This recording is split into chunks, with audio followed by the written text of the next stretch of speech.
माझे नाव आरती आहे. मी दिसायला छान आहे आणि माझी उंची चांगली असल्यामुळे अजूनच छान दिसते. माझे लग्न झाले आहे आणि माझा संसार सुरळीत सुरू होता. हव्या त्या गोष्टी मिळत होत्या आणि माझा नवरा मला फार प्रेम द्यायचा.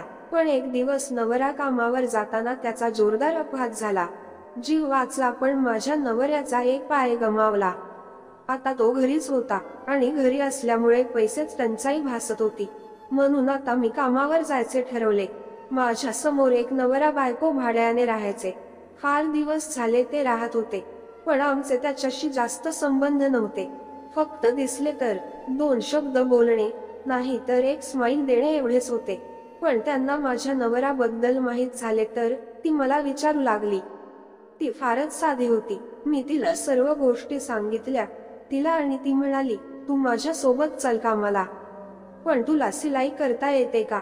मी तिला हो म्हणाले, कारण आईकडे मी सिलाई करत होते.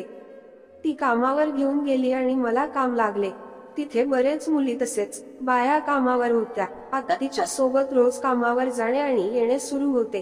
रोज प्रमाणे मी तिच्या घरी गेले. तिच्या घरी आज तिचा नवरा होता. त्याच्याकडे बघून वाटत नव्हते की हा हिचा नवरा असेल म्हणून, कारण तो पाहायला फारच छान होता आणि ही त्याच्यापेक्षा फार कमी. आमची एकमेकांकडे नजर गेली आणि तेवढ्यात माझी मैत्रीण आली. आता माझे रोज तिच्याकडे जाणे होते. हळूहळू आम्ही फार चांगल्या मैत्रिणी झालो आणि ती मला फार गोष्टी शेअर करू लागली.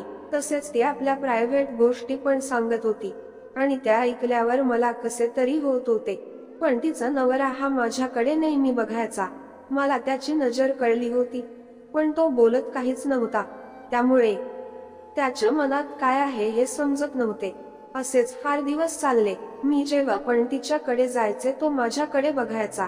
आता मला काम करून बरेच दिवस झाले होते आणि पैसे आल्यामुळे घरी पण थोडे चांगले सुरू असायचे, कारण माझा सासऱ्याचा कामावर घर चालत होते.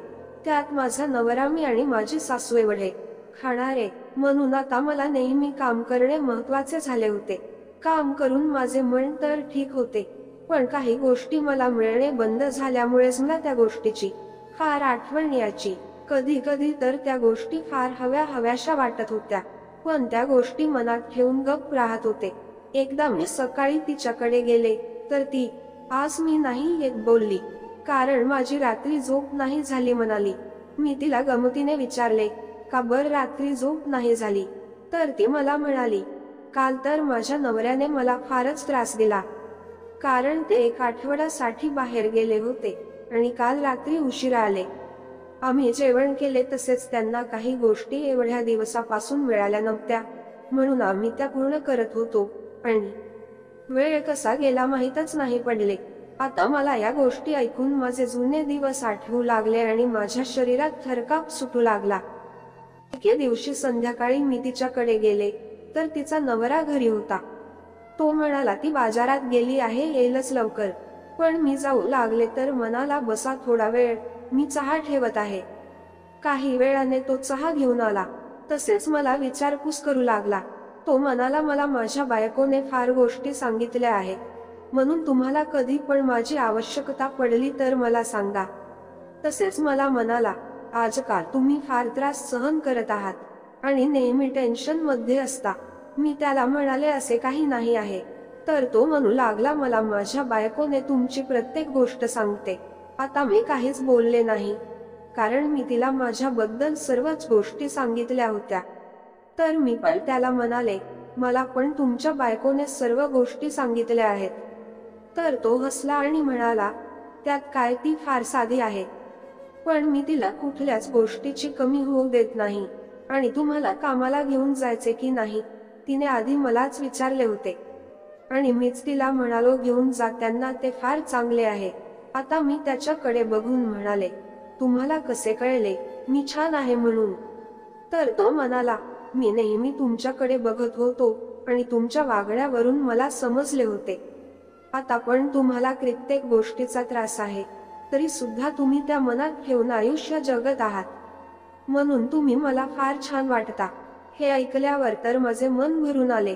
माझ्या डोळ्यातून अश्रू वाहू लागले.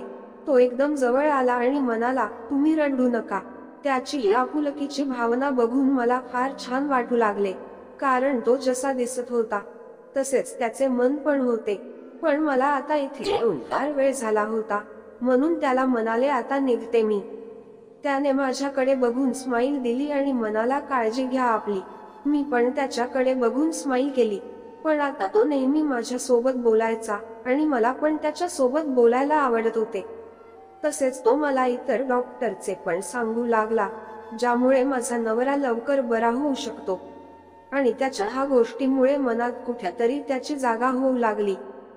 एकदा माझ्या घरात पैशाची गरज होती, पण त्यावेळेस माझ्याकडे तेवढे पैसे नव्हते, म्हणून थोडा वाद झाला. मी माझ्या मैत्रिणीला याबद्दल सांगू लागले. मला माहित नव्हते तिचा नवरा पण आहे घरी म्हणून. त्यानंतर ती वाढला. तो कधी पण बोलत असला की मला हसविण्याचा प्रयत्न करायचा आणि आता मला पण कोणी समजणारे आहे असे वाटत होते. हळूहळू त्याची आणि माझी जवळीकता वाढू लागली आणि आमचे मन एकमेकांचे होऊ लागले. आता आमचे नंबर पण इकडे तिकडे गेले होते. कधी रात्री तो मला मेसेज करायचा आणि आम्ही बोलायचो. हळूहळू दिवस जाऊ लागले आणि आम्ही एक होऊ लागले.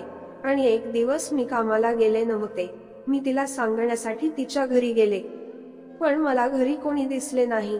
आतमध्ये गेले तर तो मोबाईल बघत होता. मी गेले आणि त्याला म्हणाले, माझी मैत्रीण कुठे आहे?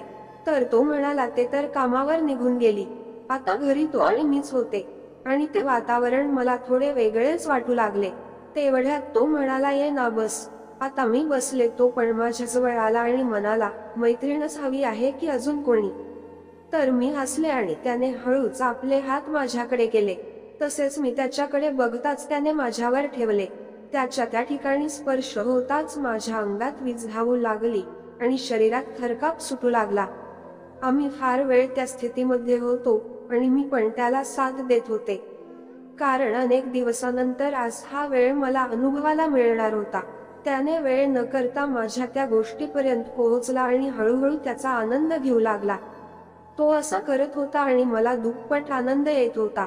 तसेच तो आता आपले काम वेगाने करू लागला आणि मला फारच छान वाटू लागले. माझ्या चेहऱ्यावरचे हावभाव पूर्ण बदलून गेले होते आणि आम्ही आपले प्रेम व्यक्त करत होतो.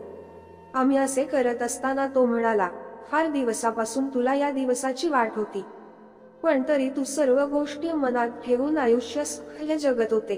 पण त्या सुखामागे तुला किती दुःख आहे हे मला कळले. तसेच आम्ही आता अजूनच त्या अवस्थेत आतमध्ये शिरत होतो. फार वेळ झाल्यावर आम्ही आता शेवटच्या टोकावर पोहोचलो. त्यानंतर आमचे मन शांत झाले आणि मी तिथून निघाले. पण तो आता माझी नेहमी मदत करतो. तसेच मला कसलीही गरज असेल तर तो धावून येतो. त्याने माझ्या नवऱ्याला एका चांगल्या डॉक्टरला सुद्धा दाखवले आणि त्यामुळे माझ्या नवऱ्यामध्ये हळूहळू चांगला बदल दिसून येत होता. तसेच त्या तब्येतीमध्ये लागणारे पैसे सुद्धा तो मला देत होता आणि मी त्याचे आभार कसे मानायचे मला कळत नव्हते. मित्रांनो, गोष्टी आवडल्यास चॅनलला सबस्क्राईब करायला विसरू नका. धन्यवाद.